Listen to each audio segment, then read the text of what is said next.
Olá, seja muito bem-vindo, muito bem-vinda. Eu estou aqui com meu amigo Rafael Salles Meu amigo Franca Almada, e você está no Amigos de Lei. uma conversa extrajurídica. Rafael Salles, e o segundo episódio da terceira temporada do podcast está mais do que especial. Apresenta aí nosso convidado. Bem, nós estamos aqui com ele que possui graduação em Direito pela Universidade Federal do Ceará, mestrado em Direito também pela UFC, doutorado em Direito pela Universidade Federal de Pernambuco, fez pós-doutorado na Universidade de Salamanca, na Espanha, um grande pesquisador na parte de Direito, Processo do Trabalho, com livros publicados na área do direito, mas também crônicas, né, que eu até não conhecia ainda, já estou conhecendo e já quero ler em breve. E além disso, atualmente é desembargador, foi magistrado de primeiro grau durante muitos anos, foi advogado. Estamos falando do atual desembargador Emanuel Teófilo Furtado. Seja muito bem-vindo. Agradeço o convite, quero saudar todos os que estão nos vendo, nos ouvindo e dizer que é uma satisfação estar aqui para termos essa conversa, esse bate-papo, ao que tudo leva a crer, informal, sem maiores protocolos, diferente do dia a dia forense, onde nós estamos acostumados ao paletó, à gravata, à toga e aquelas formalidades todas. Compreendo bem o perfil do programa e acho muito positivo isto. Muito bem, e é uma felicidade particular recebê-lo aqui.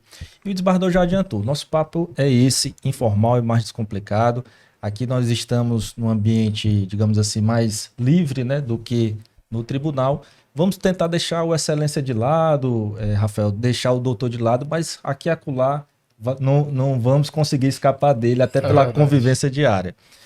Antes de iniciarmos aqui, vamos falar dos nossos apoiadores, Rafael Salles. Como sempre, Uritu, cafés especiais. Você quer tomar um café sem necessidade de colocar açúcar, um café especialíssimo, produzido aqui pela nossa querida Uritu. Uritu Cafés Especiais ali do ladinho, Franco, do Colégio Militar. Você vai lá, pode pegar ou pode pedir pela internet e hoje já está nos principais supermercados da cidade.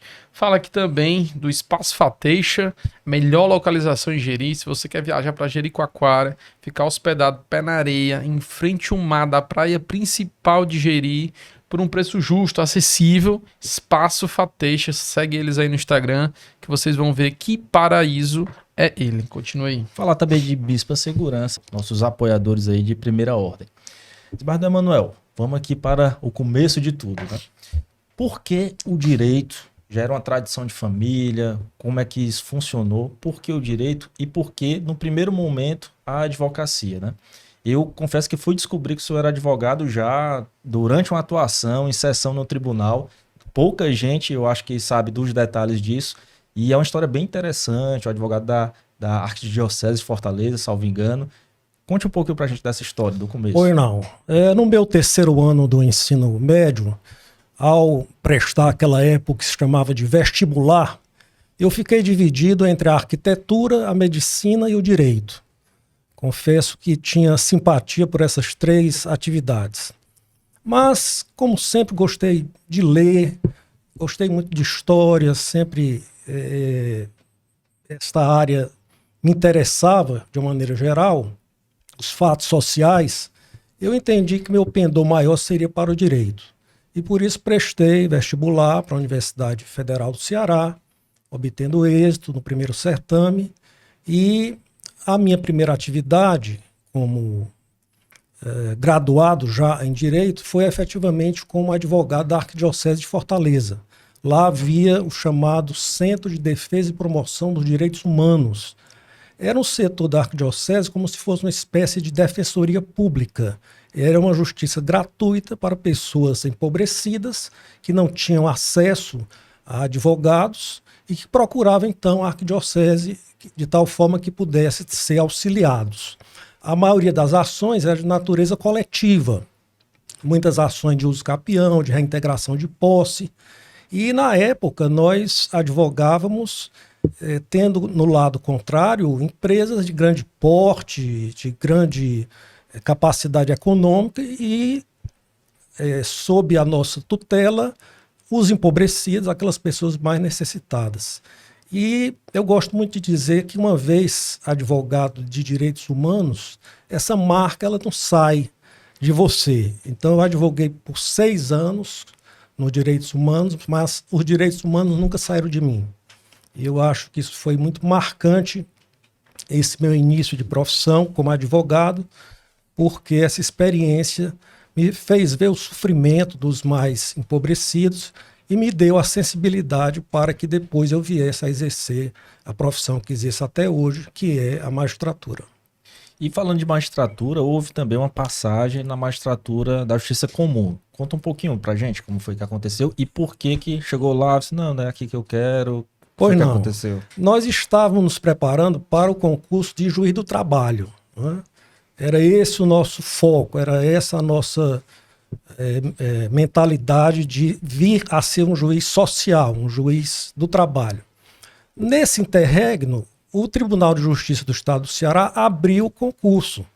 E eu, a esta altura, já era casado, já tinha filho para dar de comer, como se diz, não poderia perder a oportunidade de fazer um concurso no meu estado para a magistratura, que embora não fosse a trabalhista, mas era o exercício da judicatura de uma maneira geral.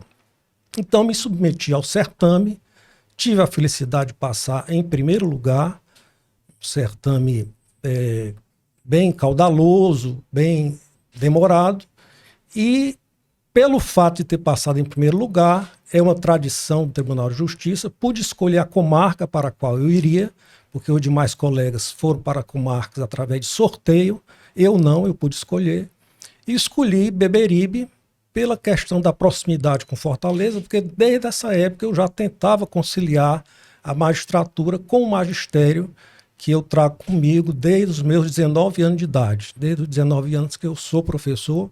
Então, ficando em Beberibe, eu teria mais facilidade de conciliar duas atividades. E ali fiquei por alguns meses. Entretanto, no transcorrer desse período, eu estava fazendo concurso para o TRT da 21ª Região, Rio Grande do Norte. Era o primeiro concurso que o tribunal abria, depois de se desvincular de Pernambuco. E tive a felicidade de, neste concurso, onde passamos 9 candidatos, eu também passar no primeiro lugar e ser chamado para assumir o cargo especificamente na comarca de Mossoró. Então, como era esta a minha pretensão desde o início, eu abri mão da magistratura estadual e fui assumir a judicatura no estado do Rio Grande do Norte, ficando no exercício da titularidade na comarca de Mossoró, aquela época, em 1993, uma comarca que já tinha uns 50 advogados militantes. Só para fazer um comparativo, enquanto Sobral, uma cidade mais ou menos do mesmo porte que Mossoró, tinha 3 advogados que militavam, se revezando um e outro ao entrar na sala de audiência, em Mossoró, naquela época, já tinham 50 advogados. Então, foi um grande laboratório para mim, porque ali chegava a ação de toda a natureza. Petroleiro, embarcados, terceirizados. Então, foi uma grande escola este ano inteiro que eu passei lá em Mossoró. E, enquanto lá estava, no exercício da judicatura trabalhista, transcorria aqui no Ceará o concurso para juiz do trabalho da 7ª Região, ao qual eu também me submeti. E depois de um ano em Mossoró, recebi um telefonema da diretora de pessoal dizendo que estava marcado para o dia 10 de fevereiro de 1994 a posse dos 20 primeiros colocados no concurso. E imediatamente eu não pensei 2 vezes de voltar para a minha terra, embora Mossoró seja muito próximo, seja um estado muito acolhedor, mas nada como a terra da gente. Então, assim que tive a oportunidade, no dia 10 de fevereiro de 1994, vim ao estado do Ceará e assumi o cargo de juiz do trabalho substituto. Franco, a gente está vendo aqui um fenômeno do mundo dos concursos públicos, né? E como tem muita gente que está ouvindo a gente que eventualmente tem esse desejo, eu pergunto, como era nessa época os seus estudos? Como é que você se preparava para cada um desses concursos? Como era mais ou menos a rotina? Pois não. Bom, neste momento eu já era professor da Universidade Federal do Ceará. Eu tinha 3 empregos na época. Eu trabalhava para a Arquidiocese como advogado, à noite eu dava aula na Unifor e tinha uma outra atividade numa escola particular. Mas aí a UFC abriu concurso para professor de Direito Civil, eu me habilitei, passei no concurso e consegui colocar minhas aulas todas para a noite. Então eu passava o dia todo estudando. O dia amanhecia 7 horas da manhã até 11h30, parava 1 hora somente de intervalo e até às 5h30 e de lá me preparava para ir dar as minhas aulas. Então eu estudava de segunda a sábado, uma média de 9 horas por dia. E aqui e acolá, um domingo, um feriado também, eu incluía nos meus estudos. É a boa e velha fórmula, né? Senta E estuda. Exatamente, não tem segredo. Mais cedo ou mais tarde chega. Né? É ter perseverança e saber que quando você entra num hall de pessoas que já vêm fazendo concurso e você está começando a estudar naquele momento, olhando o programa naquele momento, não é? O edital, é lógico que por uma questão matemática de probabilidade, hão de passar os que já estão há mais tempo na estrada. Mas chegará o momento que será você aquele que está há mais tempo se preparando e, consequentemente, terá a facilidade de ter êxito no certame. Não tem segredo, é isso aí. Nessa época aí, já estava casado, estava solteiro, já tinha filho? Não, como eu disse, desde a época da Arquidiocese, eu já era casado, me casei com 24 anos, com 26 já era pai, né, já tinha 26 anos, fui pai pela primeira vez e trabalhava, como disse, na Arquidiocese durante esses 6 anos, até iniciar a magistratura. Né? O filho aí ajuda a ter mais objetivo, porque comigo tá funcionando assim, viu? Com certeza, a responsabilidade, a paternidade é algo muito importante, você trazer ao mundo uma pessoa, além da responsabilidade sobre todas as formas de necessidade que uma criança demanda, tem a sua obrigação de trazer o sustento para casa através do seu trabalho. Então, não há dúvida que um filho ele traz um encargo maior, mas para mim foi um incentivo, foi uma forma de eu me dedicar ainda mais aos estudos para angariar um bom lugar, um bom espaço, de forma que eu pudesse criar tanto o primeiro quanto os outros 2 filhos que depois vieram. Tenho 3 filhos. O rapaz, o mais velho, Emanuel Furtado Filho, hoje com 33 anos, professor da Universidade Federal do Ceará.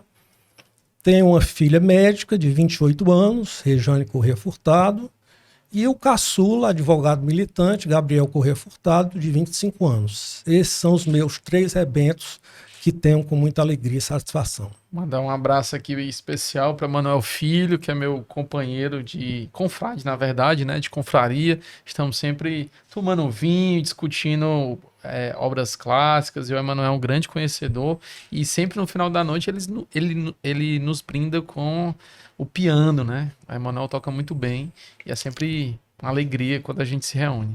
Um abraço a todos, né? E eu tanta coisa para perguntar aqui, Rafael, porque o Espardo Teófilo é uma referência para a gente em muitas áreas, né?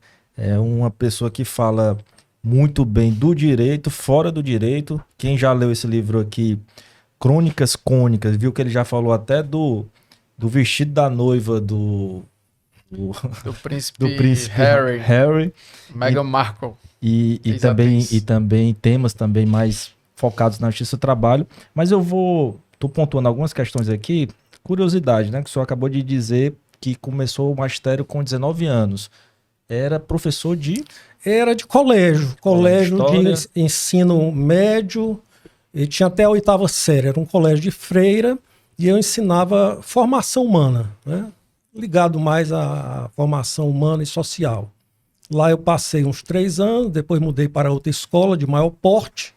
Foi o tempo, então, que fiz o concurso da Unifor, porque a Unifor não é um concurso, porque não se trata de uma instituição pública, mas foi uma seleção, sim, onde havia candidatos pleiteando aquela vaga, e eu me submeti e passei para ensinar Teoria Geral do Estado. Essa foi a minha disciplina da seleção da Unifor, onde eu fiquei dando aula todas as noites, assumindo também outras disciplinas, como Direito Civil, Direito Processual Civil, Nas minhas contas, eu cheguei a ensinar 11 disciplinas no espaço de 4 anos que estive na Unifor.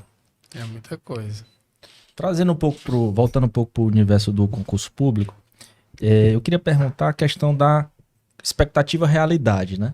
Há uma expectativa de quem vai concorrer e depois assumir o cargo da magistratura, às vezes uma expectativa que, na realidade, principalmente a gente ouve muito na justiça comum, justiça estadual, uma falta de aparelhamento mesmo, né? Uma dificuldade do juiz conseguir exercer da melhor forma ali, por uma questão de dificuldade técnica mesmo. Estrutura, enfim. Qual a expectativa e realidade na sua visão? O que é que o senhor esperava que iria encontrar assim que assumisse o cargo de juiz, a função de juiz, e não encontrou, e o que é que lhe surpreendeu nisso? Pois não, eu tenho que admitir que em 93, quando eu passei em Beberibe, eu me deparei com uma realidade muito precária. Eu ficava dentro de um cartório, não havia as dependências para o Poder Judiciário em Beberibe. Nós ficávamos dentro de um cartório que tinha um dono, né? E a situação de pessoal era muito precária, muito deficitária.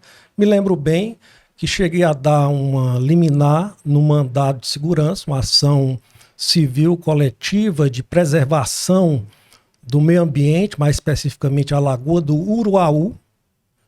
Eu determinei que não se construíssem mais piers que estavam sendo feitos, invadindo lagoa adentro. E, por conta disso, o dono do cartório ficou aborrecido comigo, porque ele fazia o registro das averbações que os proprietários da região faziam ao incorporar ali lagoa adentro, né?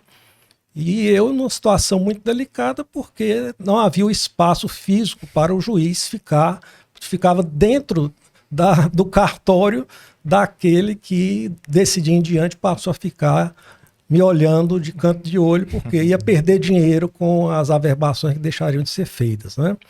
Então, ao chegar à Justiça do Trabalho, eu tenho que admitir que encontrei uma estrutura de pessoal bem mais sólida, bem mais propiciadora da consecução de um bom trabalho. Servidores mais qualificados, em maior quantidade e de um nível realmente, vamos dizer, mais elevado, que fazia com que esse trabalho pudesse ser desenvolvido de uma maneira mais expedita, mais rápida e mais confortável.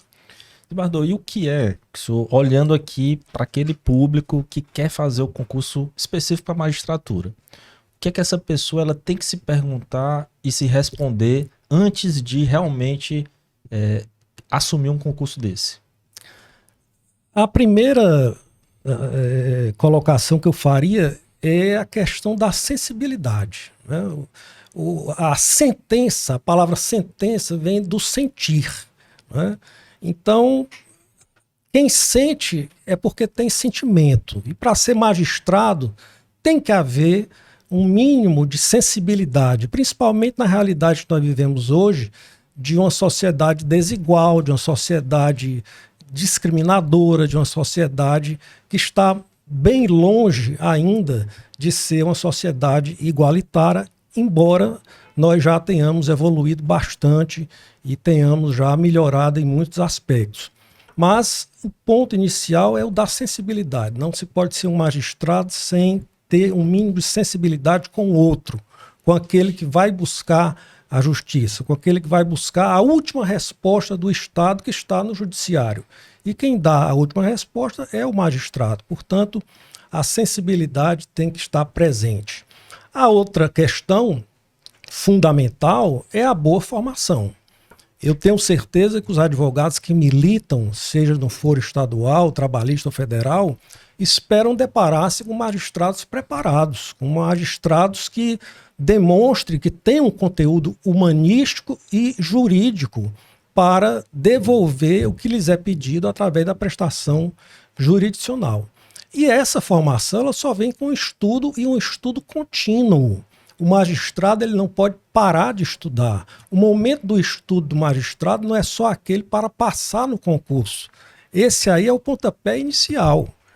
durante a carreira inteira, ele tem a obrigação de estar sempre se reciclando, sempre estudando, sempre se atualizando, porque o direito é uma ciência dinâmica, é uma ciência que está sempre em evolução, e se o magistrado não tem essa preocupação de estar diariamente, semanalmente, mensalmente se atualizando, ele fica para trás. E com certeza isso é percebido pelo jurisdicionado, isso é percebido pela classe de advogados, que vê que tem ali, lamentavelmente, um magistrado que parou no tempo e no espaço. E isso é inaceitável. Portanto, a constante atualização, o constante estudo, o constante preparo são requisitos indispensáveis a uma boa prestação jurisdicional do juiz, do desembargador, enfim, do membro do Poder Judiciário. Isso é notável, assim, não é porque a gente está com um magistrado trabalhista que eu estou falando isso, mas aqui é notável como há uma diferença, né? Você ir para uma audiência trabalhista, assim, as súmulas, todo o entendimento, tá tudo ali na cabeça do magistrado em qualquer momento. Pescando aqui um pouco do seu livro, eu queria fazer a pergunta que o senhor faz aqui. E os magistrados são independentes? É outro ponto que eu deveria ter mencionado, e até lhe agradeço você ter feito menção a ele, porque não poderia ter deixado de ter inserido na pergunta anterior. É outro requisito absolutamente indispensável. É a independência do magistrado. O magistrado não pode ter ninguém que pegue na sua munheca. Eu gosto sempre de dizer, fazendo esta expressão, ninguém pega nesta munheca aqui. Ou seja, para ser juiz, é imperativo que se seja independente, que não se deva favor a quem quer que seja, que não se tenha esquema com quem quer que seja, que não se tenha qualquer postura de toma lá da cá. A independência é um requisito indispensável para o magistrado. Quanto mais independente, mais ele pode proferir com qualidade os seus julgados e mais bem assistida está a sociedade, tendo magistrados livres, independentes e não magistrados que colocam a sua carreira em função de um carreirismo, em função de vender a alma para ascender mais cedo, enfim. O magistrado tem que ser alguém independente, que não deva favor, não esteja bajulando ninguém, não esteja precisando de favor de ninguém e que a qualquer momento que venha a ser acionado tenha plena liberdade de fazê-lo com total independência. Um ponto que me chama a atenção, desembargador Emanuel, que eu queria tratar aqui também, pegando um pouco até da sua fala, né? E eu queria a minha dúvida. Aqui o senhor falou sobre conhece-te a ti mesmo, sobre autoestima versus vaidade humana. Como é que o magistrado ele consegue se centrar, ou existe um caminho para isso, para trabalhar também essa vaidade do dia a dia? Eu penso que não deve ser muito fácil, né, a pessoa ser chamada de excelência durante vários anos da carreira, sem que aquilo ali talvez não mexa demasiadamente na vaidade ou na autoestima. Como se conhecer para entender a função que você está ali para fazer? Mais ou menos isso. Pois não. Eu diria o seguinte, a vaidade ela está ligada à autoestima. Quem tem baixa autoestima não tem vaidade. Então a vaidade há de estar presente em todas as pessoas, minimamente que o seja. Vaidade no sentido de ter noção do seu valor enquanto pessoa humana, enquanto detentor de dignidade e, portanto, merecedor do respeito alheio. Agora, o magistrado há de compreender de que, antes de tudo, ele é um servidor público. Ele está ali para prestar um serviço para a sociedade, que é o de julgar os processos que lhes são apresentados da forma mais imparcial possível. Então, a partir do momento em que você inculca, que você traz para a sua mente aquela ideia de que, naquela posição, você está a serviço de uma coletividade, de uma sociedade, atuando com a classe de advogados, todos iguais e essenciais à prestação da justiça, não há razão para a vaidade no sentido negativo da palavra, né? Porque aí vai se tornar algo pernóstico e isso é facilmente perceptível. Quando um ou outro colega sai um pouco da linha e se excede na vaidade, se excede na arrogância, isso é perfeitamente perceptível com os que com ele lidam e é até um fator de demérito para essa pessoa. De forma que o magistrado, ele há de ser, antes de tudo, alguém que tem aquela plena ciência de estar ali a serviço da prestação jurisdicional, a serviço da coletividade para a propiciação da paz social. Porque o fruto do direito é a paz social.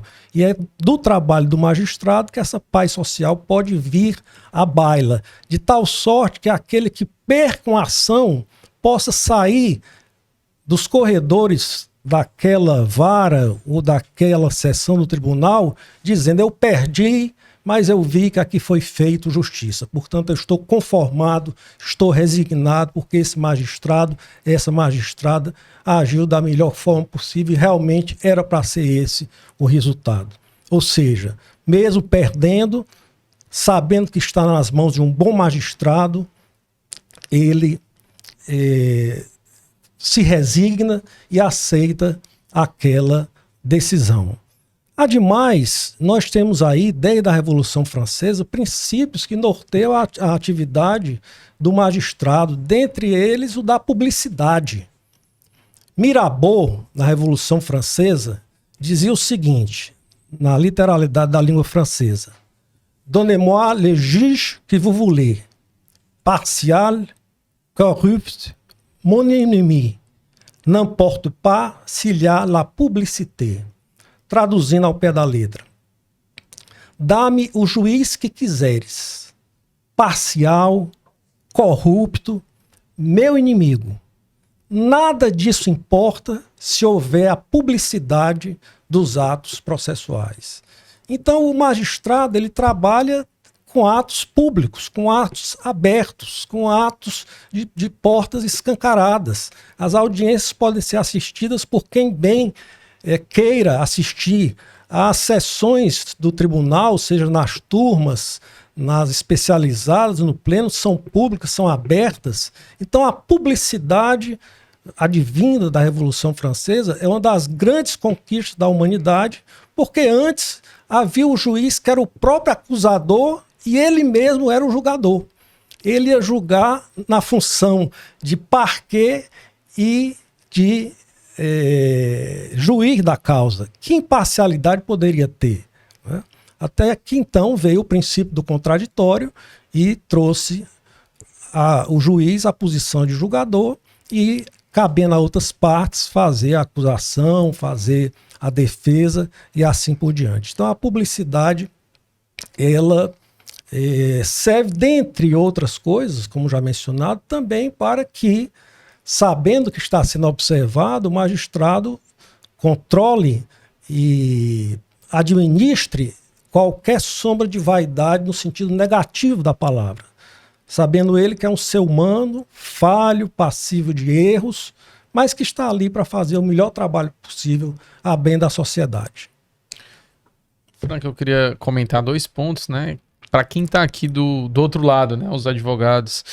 Um dos pontos é a gente realmente sai com uma sensação muito boa quando a gente percebe um magistrado que tem um olhar para aquela causa diferenciado, que tenta dar paridade ali, mas também aplica em alguns casos a equidade. A gente sai com a sensação de justiça e os nossos clientes também. Então isso realmente existe, essa sensação. A gente foi bem assistido. O magistrado que estava nessa causa era um servidor público e ele serviu ao ideal da justiça. Então esse primeiro ponto, realmente existe essa sensação, é muito boa. O segundo ponto, né, essa questão da publicidade, a gente realmente espera isso nas causas, né? Então acontece algumas vezes alguns ruídos em audiência, a gente pede fazer um registro, aí não quero registrar. Não, se não quer registrar, por quê? Você não tomou uma decisão, registra a decisão. tem que estar convicto da decisão que toma. E aí deixa o registro que depois a gente pode discutir. Isso aqui no estado do Ceará é muito difícil de acontecer. Graças a Deus a gente tem aqui uma magistratura boa, mas eventualmente pode ser que aconteça, e quando tem esse registro a gente deixa sujeito ao segundo grau. Então é muito importante a gente estar às claras, né, nesse aspecto. Hoje, com as audiências gravadas em algumas situações, a gente tem esse ganho de maior segurança. Não acontece muitas as coisas assim. Não sei se o Franco quer tocar mais alguma coisa nesse assunto, mas eu queria já fazer uma outra abordagem que eu acho interessante, que o professor Emanuel, ele provavelmente foi aluno do professor Paulo Bonavides, depois foi colega, e aí aqui nos bastidores, antes de começar, ele estava contando a história, que sempre viajava, tinha uns pedidos especiais do professor Paulo Bonavides. Eu queria que ele comentasse um pouquinho, e se tivesse alguma outra história do professor Paulo Bonavides, ou de alguns professores que foram seus colegas, que de alguma forma marcaram. Pois não, o professor Paulo Bonavides foi e é uma grande referência para o direito brasileiro como um todo, né? Ou para além-mar, diria eu, né? Doutor honoris causa da Universidade de Lisboa. Na placa da entrada da Universidade de Lisboa tem lá a alusão ao professor Eu já Paulo estive Bonavides. lá nessa placa e fiquei muito orgulhoso Exatamente. Então, a Universidade Federal do Ceará teve o privilégio de ter em seus bancos um dos professores mais qualificados, um grande humanista, um constitucionalista de escola, e do qual eu tive o duplo privilégio, tanto de ser o seu pupilo, principalmente a nível de pós-graduação, como depois de estar ao seu lado na magistratura, ou digo melhor, no magistério, na Universidade Federal do Ceará, e em encontros Brasil afora e no exterior, onde sempre o professor Paulo Bonavides era muito bem recebido. Então, uma grande referência enquanto constitucionalista, enquanto humanista, enquanto colaborador com a Constituição de 1988, e talvez um dos maiores nomes que o direito do Ceará tenha. Lógico, nós podemos fazer um rol bem mais alargado, mas da nossa contemporaneidade, Sim. Talvez seja o professor Paulo Bonavides um dos maiores nomes, com certeza, da universidade e do mundo jurídico, especialmente o direito constitucional. E como dizia, quando ia eu fazer alguma palestra no exterior, cheguei a palestrar na Sorbonne, cheguei a palestrar em Sevilha, cheguei a palestrar na Universidade de Lisboa, cheguei a palestrar também em Oviedo, na Espanha, e fazer visitas aqui pela América Latina, na Colômbia, no Peru.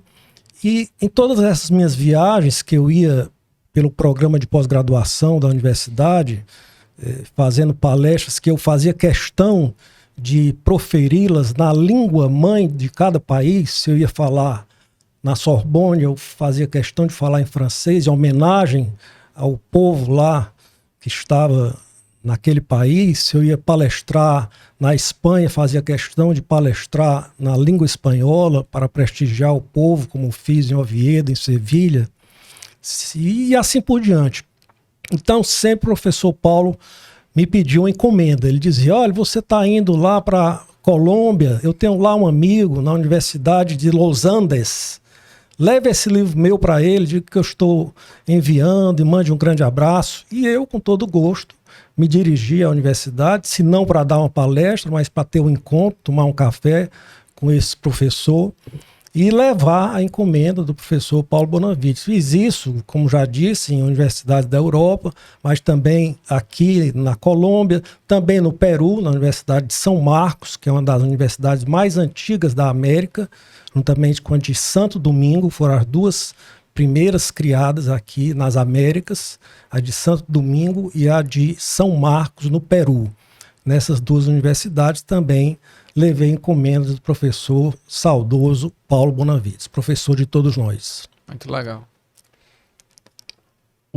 Eu fiquei aqui querendo voltar para a audiência trabalhista, né? Quando o professor Amanda falou do momento da audiência trabalhista, aí é uma pergunta assim mais, digamos assim, menos focada no direito. A audiência trabalhista é aquele momento ali de calor, de animosidade, enfim, de muito aspecto emocional. O senhor podia falar aí pra gente do que se recorda, alguma que lhe marcou mais, onde a solução não foi tanto jurídica, mas uma solução um pouco política, enfim, outros momentos? Eu me recordo de um episódio muito interessante, a figura do juiz, né? Vocês mesmos já falaram aqui o que é que se espera do juiz, como é que a sociedade vê o juiz. E eu me lembro que uma vez intervim para a realização de um acordo entre uma empresa e um grupo de aproximadamente uns 10 ou 20 trabalhadores. Então juntei todos na sala de audiência. Nessa época a sala era num prédio maior, ficava entre os dois fóruns, não existe mais, mas era bem ampla a sala de audiência e deu para eu colocar todos os 20 trabalhadores que se compuseram com a empresa. E para cada um tinha um cheque que a empresa havia trazido no dia da consumação do acordo. E eu ia fazendo essa distribuição através dos advogados, dos prepostos, mas lá atrás uma senhora já sexagenária levantou a mão e disse: doutor, eu podia chegar perto aí do senhor e lhe dar um abraço? É porque eu nunca vi de perto um juiz, eu queria ver. E eu digo: pois não, minha senhora, pode vir aqui, chegue, venha, eu faço questão de lhe entregar pessoalmente o seu cheque. Então aquela senhora já de cabelos brancos se aproximou e eu me levantei e dei um abraço nela, entreguei o cheque e firmei ali o acordo. Então foi um episódio que me faz recordar assim quão é simbólica a figura do magistrado para a sociedade como um todo, seja para aqueles mais humildes, mais simples, seja para aqueles outros mesmo que têm uma posição mais destacada, mas que tenham respeito pelo Poder Judiciário e sabem que é do magistrado que se espera a última palavra para a solução dos conflitos. Já aconteceu, Edisbardo Emanuel, do senhor assim, em audiência, né, durante uma instrução, perceber que cometeu algum erro, que iria cometer e por algo que uma parte falou, lhe chamou a atenção, ou que o advogado tenha falado, mudou o posicionamento, ou algo nesse sentido?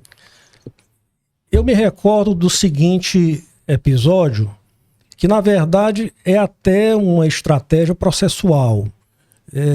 Nós temos o depoimento pessoal e o interrogatório. Então, durante a instrução, o juiz vai ouvindo uma parte, vai ouvindo outra, vai ouvindo uma testemunha, vai ouvindo outra. O depoimento pessoal, ele pertence à parte contrária, ou seja, quando o reclamante está depondo, é uma prova que se vai produzir em desfavor dele e em favor da parte ré. Quando é o preposto que está depondo, aquele depoimento pertence ao reclamante, tudo com o intuito de se retirar dali a confissão chamada real, porque é a efetiva, não é a ficta, né? Entretanto, no transcorrer do processo, principalmente na audiência una, e eu fazia audiências unas quando eu era da primeira instância, acontece às vezes de o juiz ficar em dúvida. Ele coletou todas as provas e ele pensa: se eu for prolatar essa sentença agora, como é que eu vou julgar? Aí existe o recurso processual do chamado interrogatório sumário. E dele eu cheguei a me valer várias vezes. Quando eu ouvia as testemunhas de um lado, do outro, o preposto, o reclamante, e pairava no ar alguma dúvida.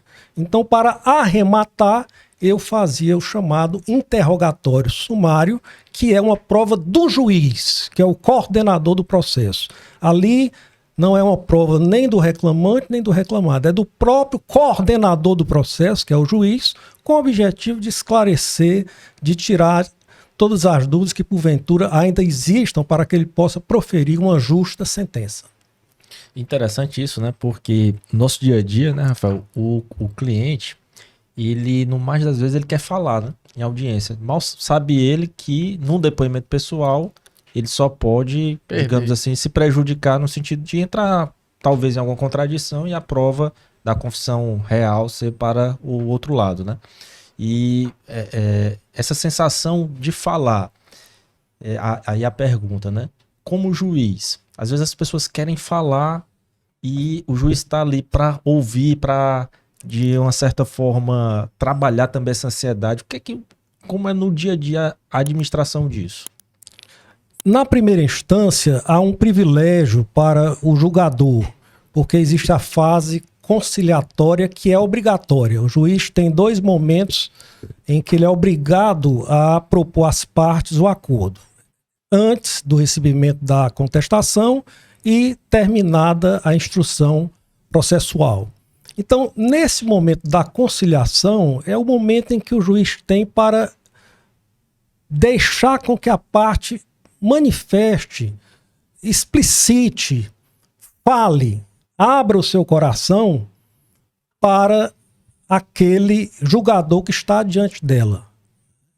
Então, às vezes, vale a pena o juiz perder 15 minutos, 20 minutos tentando conciliar as partes e ao final chegar a um bom acordo, do que simplesmente perguntar: tem acordo? Tem não? Vamos começar a instrução e tocar o processo para frente. Eu sempre pugnei, enquanto juiz de primeiro grau, pela importância da conciliação, de forma que eu gastava um certo tempo dos meus processos tentando ouvir a parte, seja o reclamante, seja o reclamado, para que eles manifestassem seu pensamento, para que eles esclarecessem os pontos e para que com isso eu fosse me abeberando da questão e tentando levá-los a uma conciliação, a uma composição. Porque não há nunca de se esquecer que na Justiça do Trabalho, e assim ela nasceu, ela era a junta de conciliação e julgamento, ou seja, só ia para o julgamento se não conciliasse. Então esta é a grande vocação da Justiça do Trabalho, a tentativa do acordo.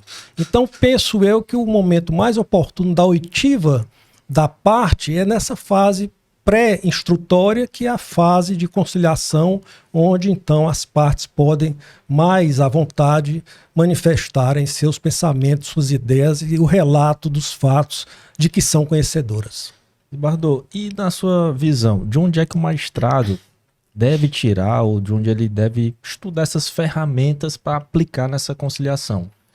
Pois não, o direito, ele é uma ciência que fica estranha estranha no âmbito das ciências naturais e bem encaixada nas ciências sociais. Portanto, um magistrado deve ser alguém, se bem preparado quiser ser, que tenha conhecimentos não só na área jurídica, mas na área sociológica, na área filosófica, diria até na área da psicanálise, enfim, nos vários ramos das ciências humanas que vêm como auxiliares do direito.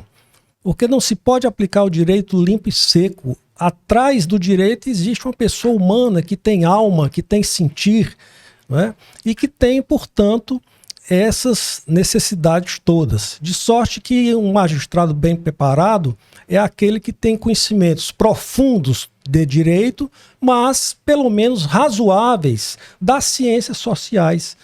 A filosofia como base de tudo, a sociologia, a antropologia, que é a que estuda o homem, a psicanálise, que é a que estuda a alma humana, a fala, que foi mencionada aqui como importante instrumento de manifestação da parte perante o juiz. A psicanálise se fundamenta toda na fala. Freud dizia que pela fala se obtém a cura, né?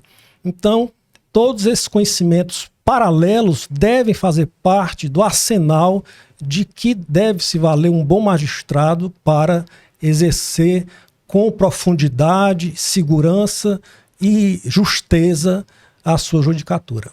Olha aqui, a gente não combinou essa pergunta não, mas olha o que escreveu Calamandrei sobre isso aqui.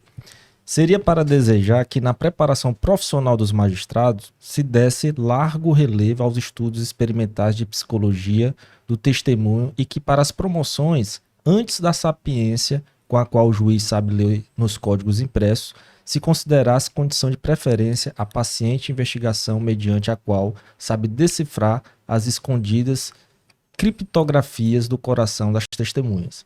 Então, toda essa sensibilidade, né, que já foi tocada aqui.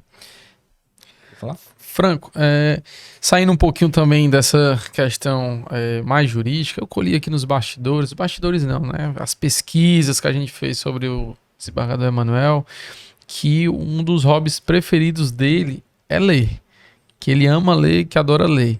Eu queria saber que tipo de leituras o desembargador Emanuel faz, se são jurídicas, se são filosóficas, se são romances, e que leitura está fazendo atualmente, e se tem algum autor marcante que sempre está aí nas suas leituras. As leituras jurídicas, elas são obrigatórias, né? Então nós não podemos nunca deixar de ler o jurídico, seja o processual, seja o material, seja o constitucional principalmente, né?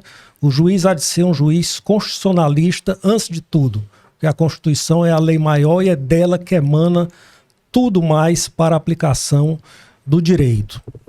Mas outras formas de leitura também me são caras. Gosto muito da filosofia, acho que ela é a base dos saberes, seja desde os sofistas, os pré-socráticos, o próprio Sócrates, Platão, Aristóteles, e aí as outras escolas da filosofia que vêm até a contemporaneidade. Acho importantíssima a formação filosófica para o bom magistrado.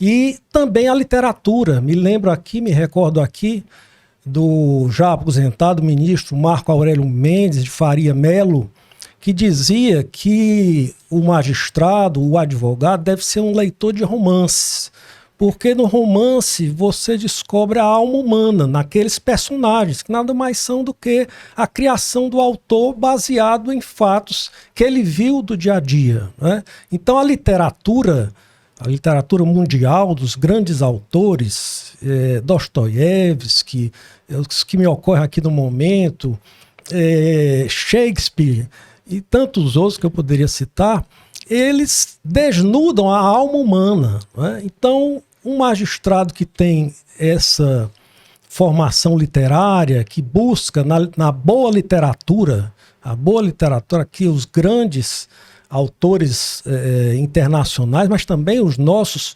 autores locais, e aqui eu dou um relevo todo especial a quem eu considero o maior escritor da literatura brasileira, Joaquim Maria Machado de Assis. Esse foi um grande pesquisador da alma humana, né?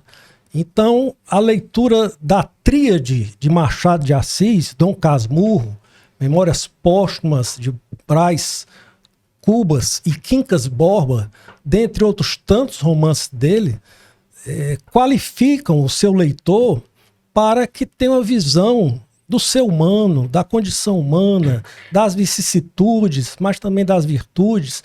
Então a literatura eu considero uma grande aliada para todo e qualquer profissional do direito. E de fato eu, desde tenra idade, gosto de ler realmente os clássicos, inicialmente da literatura brasileira e depois passando para a literatura estrangeira, como por exemplo, citei aqui já 2 autores, Shakespeare, Dostoiévski, mas também na literatura francesa nós temos grandes autores que foram inspiradores dos nossos autores brasileiros e que poderiam ser mencionados aqui também como fonte de se abeberar desse conhecimento para uma boa formação jurídica.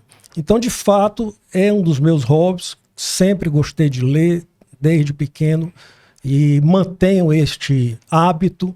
Para mim é prazerosa a leitura dos clássicos, da literatura, da filosofia, e acho que essa leitura me ajuda, seja na redação das minhas sentenças, dos meus acórdons, seja no proferimento de minhas palestras, de minhas falas em público ou em entrevistas como esta e outras que dou em outros canais, de forma que a leitura dos clássicos ela enriquece o vocabulário, e o advogado, o profissional de direito, há de ter um vocabulário enlarguecido, um vocabulário mais elástico, de maneira que a escrita é um resultado da leitura.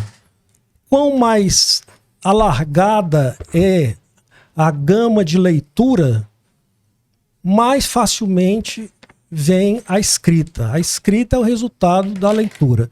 Então a leitura, ela é o passo primeiro para que seja um bom redator, para que se seja um bom escritor. Os maiores escritores de qualquer que seja a época, eles foram, antes de tudo, grandes leitores das obras clássicas. Aqui é o momento em que o Rafael Salles prepara um café especial pra gente. Vai já explicar por que a Uritu é um café especial. E é exatamente esse momento que a gente vai falar um pouco mais sobre os hobbies, né? E fora a leitura, né? Ei, Franco, só antes de seguir, eu fiquei feliz primeiro porque os que ele citou aí eu já li, então tô no caminho, né? Mas eu queria saber a opinião do desembargador Emanuel como magistrado. Afinal de contas, Capitu traiu ou não traiu Bentinho? A pergunta feita. Esse romance, ele é tão polêmico e é objeto de tantas dissertações de mestrado de literatura ou até do direito, não é? Que há quem diga que o maior personagem de Dom Casmurro não é nem Bentinho, nem Capitu, nem Escobar, mas sim o ciúme. O ciúme seria o grande personagem desta obra clássica do grande Machado de Assis, fundador da Academia Brasileira de Letras. Massa. E quais são os outros hobbies, doutor Emanuel, para desestressar, digamos assim, dessa rotina aqui? Pois não. Gosto muito de ouvir música. Eu sou filho de uma música. Minha mãe era professora de piano. Então eu me criei, nasci ao pé de um piano, onde minha mãe dava aulas particulares no Aracati, onde meu pai era bancário, e eu me vi nos meus primeiros anos de vida. Nasci aqui em Fortaleza, mas criança ainda fui para o Aracati, e lá o único piano da cidade era o da minha mãe. E lá ela tinha alunos que iam assistir às aulas dela e eu ficava do lado ouvindo. E afora esse tempo das aulas, também a ouvia tocando ao piano os clássicos da música, da boa música, não é? Tchaikovsky, Beethoven, Schubert, enfim. Ela era uma musicista, uma pianista. E daí veio, penso eu, o meu gosto pela música. Eu sou um amante da música e é outro hobby que eu tenho. E sou muito eclético no meu gosto. Tanto aprecio a música clássica, dentre esses autores que eu citei, e tantos outros que poderia citar, do mundo da música clássica, como também aprecio uma boa música popular brasileira, de compositores que são verdadeiros poetas, porque aqui se diz o seguinte: em países da América Latina nós temos o poeta, como por exemplo no Chile o Pablo Neruda, não é? Sim. Aqui no Brasil a poesia não tem tanto relevo, mas por quê? Porque a poesia aqui ela é musicizada, ela é musicada. Então nós temos aqui grandes poetas que da sua poesia fazem música. Eu citaria, por exemplo, Djavan.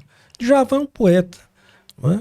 E nas suas poesias ele então coloca a música.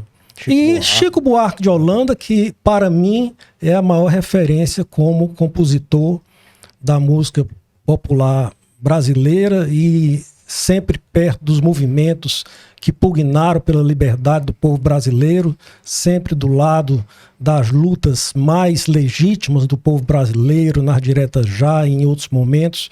Então considero Chico Buarque de Holanda talvez um dos maiores cantores da nossa música popular brasileira. Então é outro hobby que eu tenho, ouvir uma boa música, ter um gosto muito eclético, logicamente que afastando aquelas que realmente são inaudíveis. Pisadinha nessas coisas. Que podem ferir os nossos tímpanos, mas aí não é o caso de falar sobre elas. O Chico Buarque, eu assim, tenho uma memória afetiva muito grande com ele, porque sentado com a minha mãe, ela ia me explicando aquelas músicas, né? O Meu Guri, que era aquela história, da Geni, enfim, aí tem uma memória muito afetiva, muito interessante as músicas. E eu ia lhe perguntar, o senhor toca algum instrumento, ou já quis tocar, ou já pretende aprender? Não, tem um ditado que diz que santo de casa não obra milagre. Eu sou a prova efetiva desse ditado, porque sou filho de uma professora de piano e, lamentavelmente, não aprendi a tocar o instrumento. Mas ficou em mim o gosto pela boa música. Mas passou o gênio, e transferiu pro filho. Pronto, então se não ficou por mim, em mim, por tabela, veio para o meu filho, o Emanuel Furtado Filho, Toca mesmo, não. que é um grande músico, toca muito bem o piano, mas não só o piano, como outros instrumentos de corda e de sopro, e que herdou, com certeza, da avó, essa tendência para o lado musical enquanto expressão de arte. Mas o cara que toca piano, meu irmão, é o cara que se garante.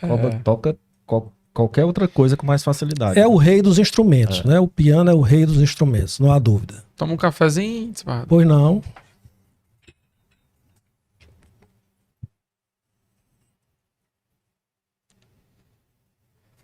E é interessante que o piano, né, nem é tão antigo. O piano é filho do cravo, que foi quem antecedeu. É muito legal a história desse Rafael, instrumento. explica aí por que o Uritu é um café especial. Bem, os cafés especiais, eles são classificados oficialmente por duas associações, tem uma brasileira e tem uma internacional, com a pontuação em 10 itens, que vão de 0 a 10 em cada item, totalizando 100 pontos. Aquela câmera ali, Rafael. Para ser considerado café especial, ele tem que atingir no mínimo 80 pontos. E a Uritu, ela importa cafés de todo o Brasil, Minas Gerais, Espírito Santo, está com agora de Rondônia, um café muito bom. E eles torram aqui em Fortaleza. Então eles importam o café verdinho e torram aqui em Fortaleza. Todos eles cafés especiais. O grande diferencial do café especial é o ponto da torra. Porque ele não é super queimado como os cafés tradicionais aí são. Os antigos tradicionais. E que os tradicionais agora daqui para frente serão os especiais. Então ele é um café que você toma e não há necessidade de você colocar açúcar. O café já é doce pelo simples doce da fruta do café. Eu não sei, Desbarrador Emanuel, você já teve a oportunidade de ir aqui em Guaramiranga, que produz bons cafés, aqui na Serra de Guaramiranga. Você colhe do pé, né? Em algumas fazendas você pode visitar. E aí você prova. A fruta é bem docinha. Não tem sentido o café não ser doce. Né? Mas a explicação é porque realmente torram para render mais, por isso que se diz que no Brasil aqui às vezes a gente toma a borra, né? Mas tem bons cafés hoje sendo produzidos e a Uritu importa esses bons cafés, torra aqui em Fortaleza e distribui aqui em todos os supermercados, pelo menos nos principais supermercados. E se você quiser também ir lá tomar um cafezinho direto com o Gustavo e com a Virlane, eles estão lá sempre à disposição. Uritu, cafés especiais. Lembrando aqui também, tava essas coisas que ficam vindo pra gente do Instagram, né? A pessoa perguntando ao Chico Buarque: Chico, por que você canta? Você canta tão mal? Por que você não para de cantar? Fica mesmo só compondo, né? E o Chico, ele tem uma autocrítica sobre isso. Ele mesmo já assistiu algumas entrevistas que ele fala que não gosta mesmo da própria voz. Mas ele responde: olha, é porque eu gravo, o pessoal compra, então eu tenho que continuar gravando. O pessoal está comprando os discos, né? E eu ia perguntar aqui um traço da personalidade do Desbarrador Emanuel que eu já percebi. E pode parecer que não. No primeiro momento, o Desbarrador, o senhor é um mais fechado, né? Quem lhe olha ali, pelo menos da tribuna ou na sala de audiência, é mais fechado. É sempre assim. Essa é a impressão que eu passo, lamentavelmente. E eu não gosto disso, porque não é a expressão da verdade, né? Pois é. Mas parece que eu tenho uma cara meio sisuda que assusta um pouco as pessoas, quando na verdade eu gosto de gente. Eu gosto de estar perto de gente. Eu não saberia viver só. Eu gosto de estar no meio de pessoas, é por isso que eu estou numa sala de aula com 60 alunos, é por isso que a vida inteira eu me dediquei ao magistério para estar no meio dos jovens, né? Mas infelizmente há isso comigo. Eu tenho assim uma carcaça, vamos dizer, uma cara de que quem olha para mim me acha muito fechadão, muito trancadão, mas no fundo eu não tenho essa autocrítica, eu não acho que assim o seja. Brincando e batendo um papo, eu vou noite adentro e gosto de conversar, gosto de falar, gosto de amenidades, gosto de, enfim, de conviver, de viver com, de estar junto de. Pois é, eu já tive essa impressão também, né? Em alguns momentos eu lhe vi fazendo alguns discursos e um bom humor e rindo. Eu falei, rapaz, mas ele é assim também. E aí eu fui descobrindo esse traço de personalidade, que é o seu bom humor, né? Quem lhe conhece um pouco mais já sabe desse seu bom humor. De onde é que vem isso? Também é de família? Era o seu pai que era também bem-humorado, sua mãe, coisa de interior? Fiquei com essa pergunta na cabeça para fazer. Eu acho que nesse bom humor há um pouco de ironia, né? Eu me acho assim um pouco irônico com a vida, né? De tipo não se poder levar tudo muito a sério demais, a ferro e fogo, porque a vida é breve, a gente tem que tentar levá-la da maneira mais leve possível. Não pode ser ao estilo Zeca Pagodinho, deixa a vida me levar, porque senão nada você construirá. Mas eu acho que há no meio desse humor um lado muito irônico, e essa ironia talvez venha da literatura, talvez venha da veia machadiana. Machado de Assis era, antes de tudo, um irônico. Ele dizia, num dos seus romances, salvo engano, Memorial de Aires, que para conquistar o amor de Marcela foram precisos 6 meses e mais um colar de pérolas de tantos mil contos de réis. Né? Ou seja, ele ali joga a ironia um tanto quanto pejorativa, é bem verdade, né? Façamos sempre a defesa da mulher. Eu sou um defensor do gênero feminino, que tem inúmeras virtudes, mas a gente vê em Machado, em muitas passagens, aquele lado irônico, aquele lado sutilmente irônico. Eu penso que daí eu possa ter amealhado essas ironias que aqui e acolá eu solto, porque de fato consegui ler todos os romances dele, desde o tempo que ele pediu que esquecessem que ele escrevera os primeiros romances dele, como Esaú e Jacó, e Ressurreição e outros. Ele pede aos leitores que esqueçam, que se centrem na tríade aqui já mencionada de Dom Casmurro, Quincas Borbas e Memórias Póstumas de Brás Cubas, né? Mas em todas essas obras dele tem sempre aquele lado de ironia, aquela pegada que ele joga de uma forma bem sutil e que talvez tenha influenciado com certeza a minha maneira de ser. Falando de história, aquela pergunta clássica, né, Rafael Salles, que a gente gosta de fazer aqui. Se o senhor pudesse escolher um momento histórico para estar nele, tanto de história do Brasil, história mundial, algo que o senhor pudesse se transportar e viver ali por uma semana, qual seria e por quê? Não, eu vivo o meu presente. Eu não queria viver em qualquer outro momento da existência humana. Eu valorizo o presente. Eu sou um homem do meu tempo. Eu nem acho que antes era melhor do que hoje, nem que hoje é melhor do que ontem, mas eu sou um homem do meu tempo. Então eu valorizo o tempo em que eu vivo, o tempo em que eu estou situado, o tempo em que eu estou localizado, e não trocaria por outro espaço, por outro tempo, por outro momento, quer da história universal, quer da história do Brasil. Acho que sou feliz no momento que vivo e procuro viver cada dia da melhor forma possível, aproveitando o que a vida dá de bom e tentando suplantar as adversidades que a vida também traz. Vamos à segunda. Mais um discípulo aí do Mestre Hugo aí, né?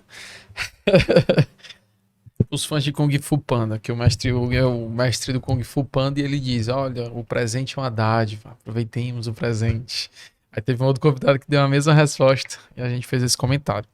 A outra pergunta é, se o senhor pudesse conversar com qualquer pessoa do mundo, pessoa que esteja viva, que tenha partido, brasileiro em qualquer língua, em chinês, em inglês, italiano, na língua que quiser, quem seria essa pessoa, se tivesse essa oportunidade, para conversar, trocar uma ideia, se inspirar, ali ficar 3 horas batendo um papo, tomando um vinho? Quem seria essa pessoa? Eu citaria o divisor, aquele que dividiu a história em antes e depois. Seria a figura do Cristo, né? enquanto pessoa humana, estamos falando do lado humano dele, né? De uma sabedoria imensurável, de uma caridade sem igual, de uma sensibilidade à flor da pele, de um espírito de justiça incomensurável, de forma que se eu pudesse encontrar um personagem histórico de toda a existência da humanidade, desde os mais distantes momentos do surgimento do Homo sapiens sapiens até a nossa atualidade, eu gostaria de encontrar a figura humana do Nazareno Jesus Cristo. Muito bom, muito bom. Muita coisa para conversar aí com ele. Total. Voltando um pouco aqui, aquele comentário que a gente fez antes de abrir aqui o microfone, e eu queria refazer aqui, voltando um pouco para a magistratura, né? O juiz do primeiro grau para o juiz do segundo grau. O que é que muda e qual é o outro desafio desse juiz? O juiz de primeiro grau é o coordenador do processo. Então está ele lá, ladeado por 2 advogados com propósitos diferentes. E ele tem a condução dos trabalhos. Portanto, ele é o presidente da sessão. E o que ele decidir ali, certo ou errado, é o que prevalecerá naquele momento. Já o juiz de segundo grau, chamado desembargador, e essa palavra desembargador foi criada em Portugal, que eram os desembargadores do rei, eram aqueles que eram encarregados de tratar das questões administrativas que chegavam ao rei para que fosse desburocratizado, para que o serviço público andasse. Essa era a finalidade do desembargador no Império Brasileiro. Já no segundo grau, há que se ter uma postura de muita colegialidade, no sentido de que o julgador proferirá o seu voto, mas pode haver um colega que discorde frontalmente.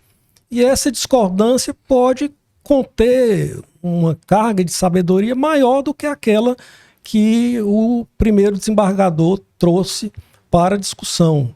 De sorte que no colegiado é importante que se tenha muita ideia de que é do conjunto que se formará a justiça. Não é do meu voto isolado, não é do voto do colega, ou do terceiro ou do quarto, mas é daquele colegiado.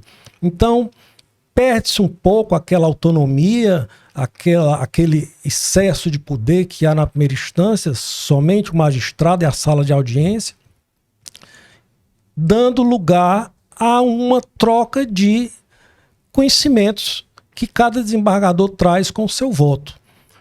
Portanto, não tem essa de, na sessão, terminar a votação de um processo e se dizer, eu ganhei esse voto. Não é uma partida de futebol. Eu ia perguntar isso. Nem se está ali para ganhar ou para perder. Se está ali para aplicar o melhor direito possível. Então, se num determinado julgamento eu trago um voto e esse voto ele é objeto de discordância da maioria dos colegas, eu estou vencido nesse voto. Mas não significa que eu perdi uma partida ou que o meu saber não tem valor, de forma alguma. É da soma daqueles saberes que se vai aprimorando aquele colegiado, seja a turma, seja a sessão, seja o tribunal pleno. De sorte que não tem essa ideia. E, lamentavelmente, alguns colegas chegam à segunda instância sem essa mentalidade. E, às vezes, acabam saindo, aposentando-se e ainda tendo essa mentalidade de ganhar ou perder voto. Quando, na verdade, isso não tem o menor sentido. O que importa é que prevaleça o que for o mais sábio e o mais justo para aquele caso concreto. Se foi com o meu voto, muito bem. Se não foi, paciência, eu vou aprender com os colegas e, noutra sessão, quem sabe, revejo o meu posicionamento e posso dar um voto diferenciado. Essa é a grande marca que faz o discrimen entre a primeira instância e a segunda instância. Será que não seria interessante, né, repensar essa expressão até que fica vencido o desembargador, vencido... Remete tanto a essa questão de ganhar ou de perder, essa questão do vencido, né?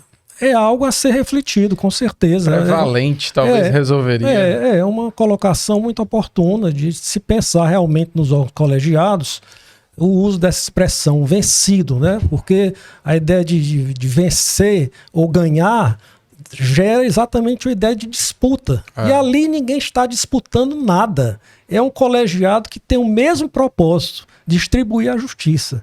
Então não tem vencido nem vencedor.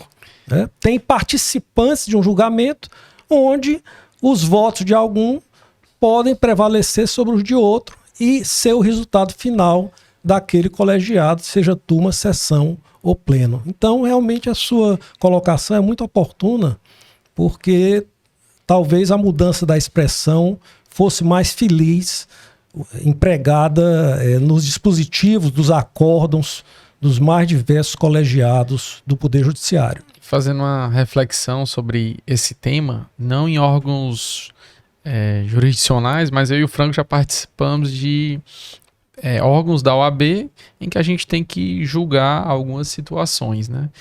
E em algumas vezes eu e o Franco a gente discordava e ao mesmo tempo que a gente discordava a gente ficava conversando pelo WhatsApp, sessão às vezes virtual, e pra gente era uma diversão.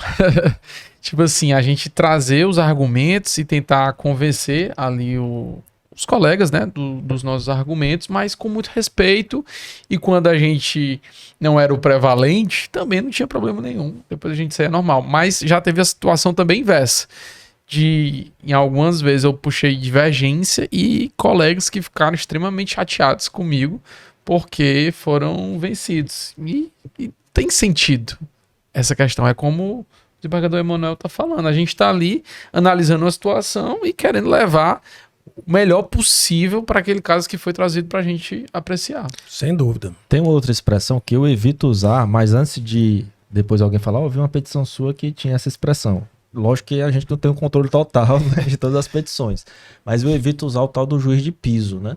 Não sei se quando o senhor era de primeiro grau se incomodava com essa expressão, juiz de piso. Eu acho, a minha leitura particular, eu acho que ela é inconveniente. Eu concordo integralmente com a sua posição e jamais usei num acórdão ou num voto meu essa expressão. Eu acho ela muito pejorativa, é como se o segundo grau estivesse numa situação de maior sapiência do que o primeiro grau, e nem sempre é verdade.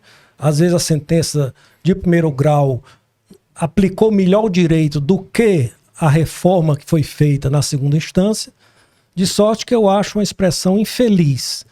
O juízo de piso, ou a sentença de piso, e particularmente eu não uso, não gosto de usar, e acho que deve ser afastada por todo e qualquer julgador de segundo grau, porque acho pejorativa e acho que desmerece o trabalho de tanta galhardia, esforço e devotamento que existe por parte dos magistrados de primeiro grau do judiciário brasileiro.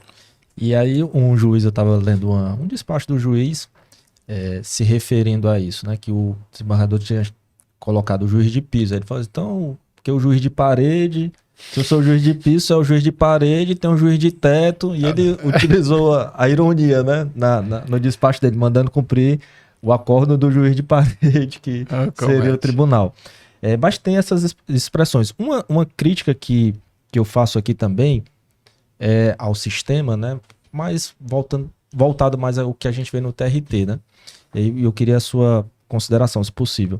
Eu vejo que, às vezes, abre-se uma divergência e que, pelo sistema, o desembargador mais experiente, ele tem que fazer o voto, né? Mesmo se a divergência for aberta, se ele acompanhar uma divergência que foi aberta por outro desembargador. Confere, é isso, né? O regimento fala que, se há um voto vencedor, o redator será o mais antigo. É o mais antigo. Mas às vezes não foi o mais antigo. Isso o nosso regimento, a não ser o regimento de outros tribunais. Né? Do TRT7. Às vezes não foi o mais antigo que abriu a divergência. Ele concordou, às vezes, com as razões da divergência aberta. E aí ele fica com a obrigação de fazer o voto, né? E eu acho isso, a leitura que eu faço disso é um pouco injusta, no meu ponto de vista. Acho que o voto, as razões desse voto deveria ser feitas por quem abriu a divergência e não por quem acompanhou sua divergência. Tem todo um fundamento, porque se foi aquele julgador que entendeu de forma diferente e trouxe as fundamentações de sua compreensão, ele, mais do que ninguém, está qualificado para redigir o acordo final, né? Então, tem toda uma lógica e um sentido. Mas o tribunal acaba por adotar o sistema de que o redator seja o mais antigo, independente de a divergência ter sido deflagrada ou não por ele. Pois não. Eu acho que a lógica por trás disso, Franco, é que pelo regimento também o segundo a votar é o mais antigo, né? Depois do relator. A sequência de coleta de votos pelo presidente do colegiado é pela ordem de antiguidade, né? Ou seja, o presidente do colegiado primeiro coleta o voto do relator e depois, por ordem de antiguidade, vai coletando os votos dos demais membros daquele colegiado, né? Pode acontecer de o mais antigo já divergir, então naturalmente ficará com ele a redação do voto, mas pode ser que a divergência venha com das discussões, o segundo mais moderno, né? Mais moderno do que aquele. Mesmo nesse caso, o redator será o mais antigo, né? Eu queria aproveitar e fazer uma pergunta. Eu já perguntei aqui, voltado para o público que quer a magistratura. Sim. Mas eu não posso deixar de aproveitar essa oportunidade e perguntar para o juiz, que tanto tem a experiência de primeiro grau, para o segundo. Se o senhor pudesse escolher 2 ou 3 qualidades que o juiz mais aprecia no advogado, quais seriam elas? A boa redação de suas peças. A boa redação de suas peças. A boa dicção, no sentido de saber se expressar, seja nas audiências, seja nas sustentações orais. E, acima de tudo, a ética profissional. Trabalhar com seriedade. Você saber que daquela banca de advocacia, daquele profissional, o que está vindo está em consonância com a ética, com o correto, com o justo, com o leal, com o digno. Este seria o tripé da expectativa do magistrado. Uma boa redação, que às vezes há peças que não se consegue ler do começo ao fim. Uma boa dicção oratória, e acho que todo curso de direito deveria ter uma cadeira, uma disciplina de retórica jurídica, o que não há, e a ética pairando sobre essas 2 virtudes da escrita e da fala. Naquele momento que o senhor está ouvindo a sustentação oral, o que é que interessa para o desembargador? É saber mais da prova, mais do fato? O que é que chama, o que é que desperta a atenção? Primeiro ponto é que eu entendo que o desembargador ele deve prestar muita atenção na sustentação oral. De minha parte, eu procuro até gestualmente me voltar para a bancada daquele que está sustentando, porque com isso eu estou tendo respeito pela classe de advogado e estou demonstrando que estou ouvindo o que ele está dizendo. Acho um profundo desrespeito uma sustentação oral ser feita e algum julgador está no celular, está no WhatsApp, está olhando para cima, está olhando para o lado, não está dando atenção ao advogado, que, como aqui já foi dito, é essencial à justiça, está dito na Constituição Federal. Então, a atenção do julgador na sustentação oral é exatamente para dirimir qualquer dúvida que, porventura, possa surgir. Muitas vezes é de uma sustentação oral bem feita que o julgador se vê motivado a fazer um pedido de vista.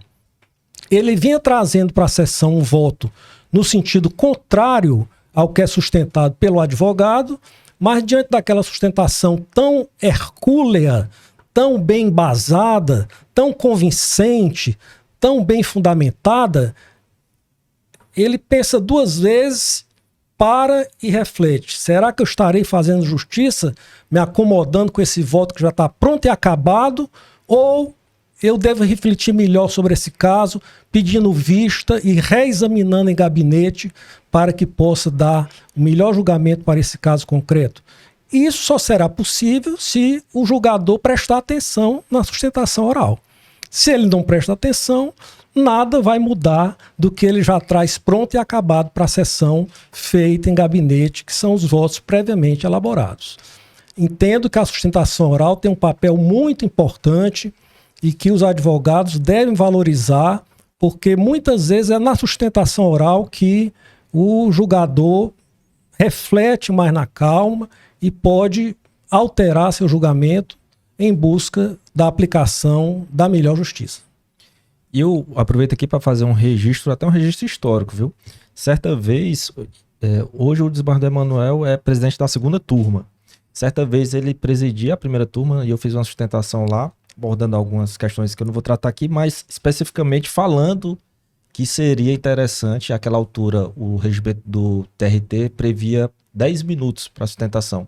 E naquela sustentação eu falei, ó, desembargador, está aí em desacordo com o CPC prevê 15 minutos. E foi dali que o desembargador Emanuel levou essa questão para o pleno e depois se alterou o regimento nesse sentido, passando para os 15 minutos. Salvo engano, em 2018, isso. Então, hoje, se o tribunal nos permite os 15 minutos, tem aí a participação do desembargador Emanuel nisso também. Perfeito.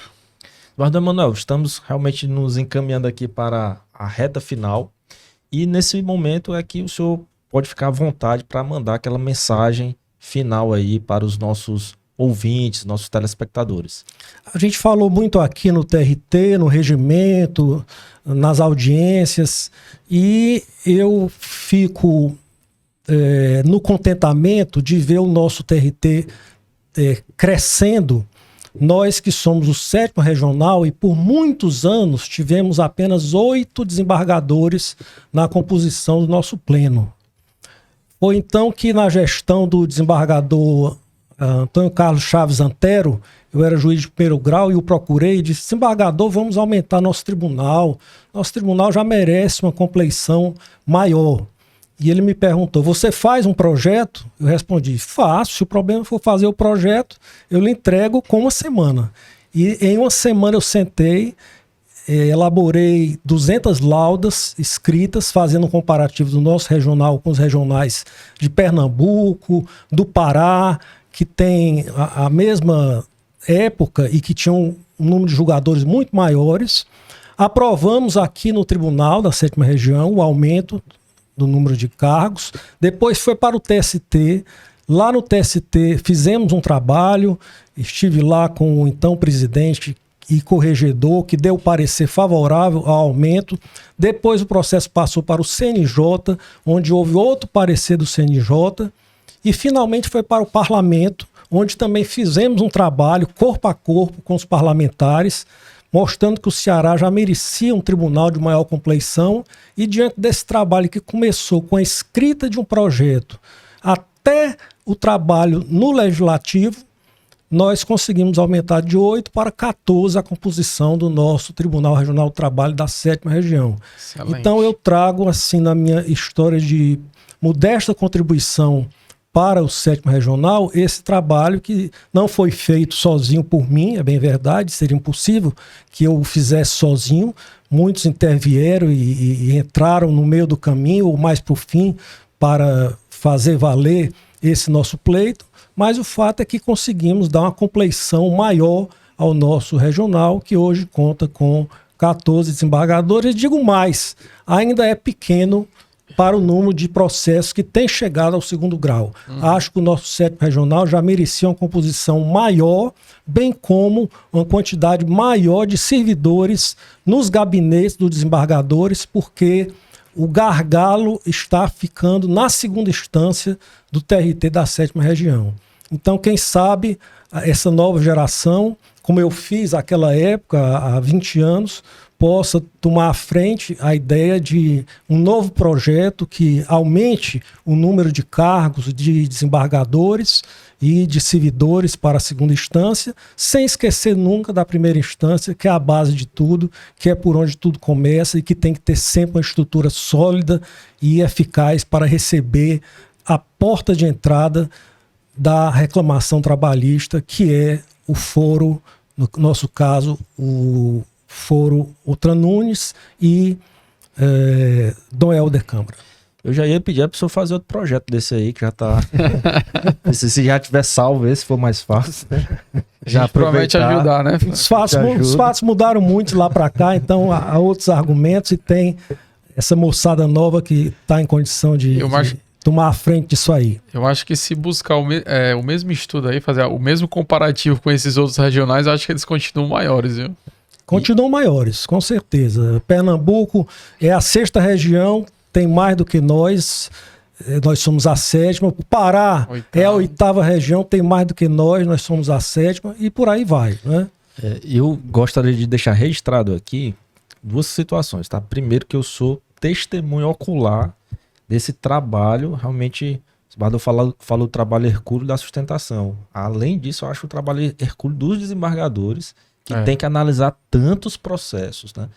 Muitos mesmo, assim, eu não sei como é que está sendo humanamente possível vocês fazerem isso. Já falei isso para outros desembargadores, falo isso com assessores, porque quem está lá no dia a dia, como nós estamos, a gente experimenta isso.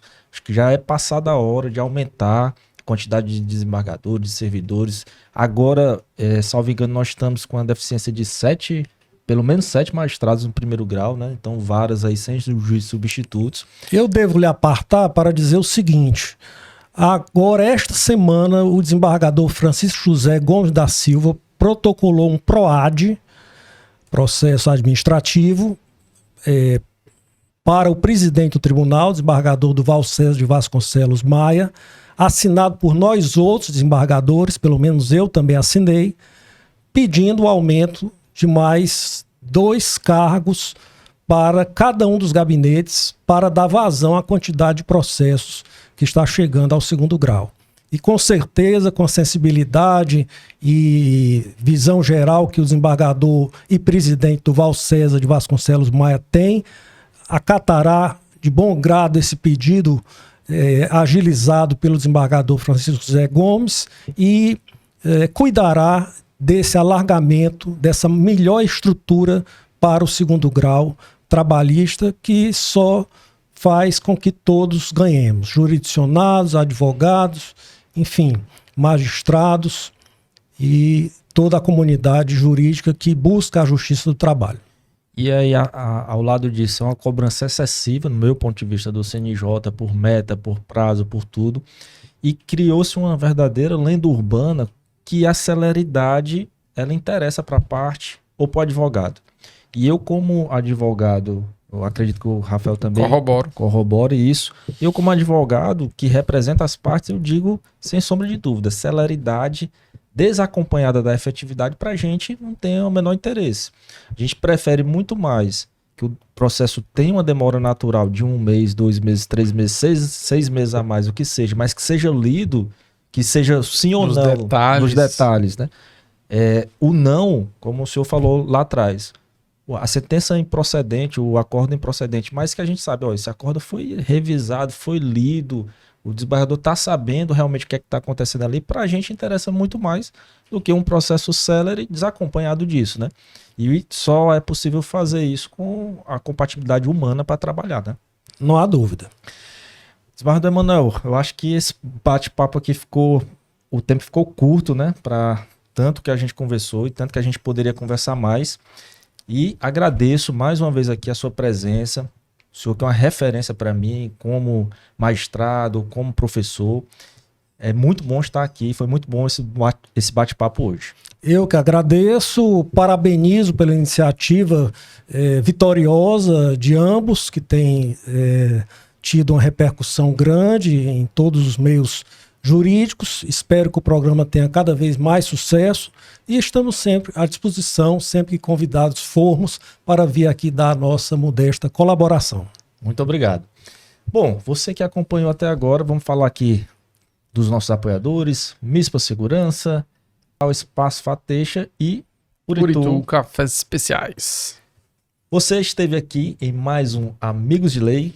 Essa maravilhosa conversa extrajurídica. Estive aqui com meu amigo Rafael Salles. Eu com meu amigo Franca Almada. E não esquece de se inscrever no nosso canal. Chegou até aqui, inscreva-se no canal, é muito importante pra gente. Dá o joinha, que é importante pra gente aumentar cada vez mais a repercussão. Se for no Spotify, segue a gente pra muito mais. E quer ser um apoiador do Amigos de Lei, vai ter um link aí pra você clicar. Até a próxima. Até mais.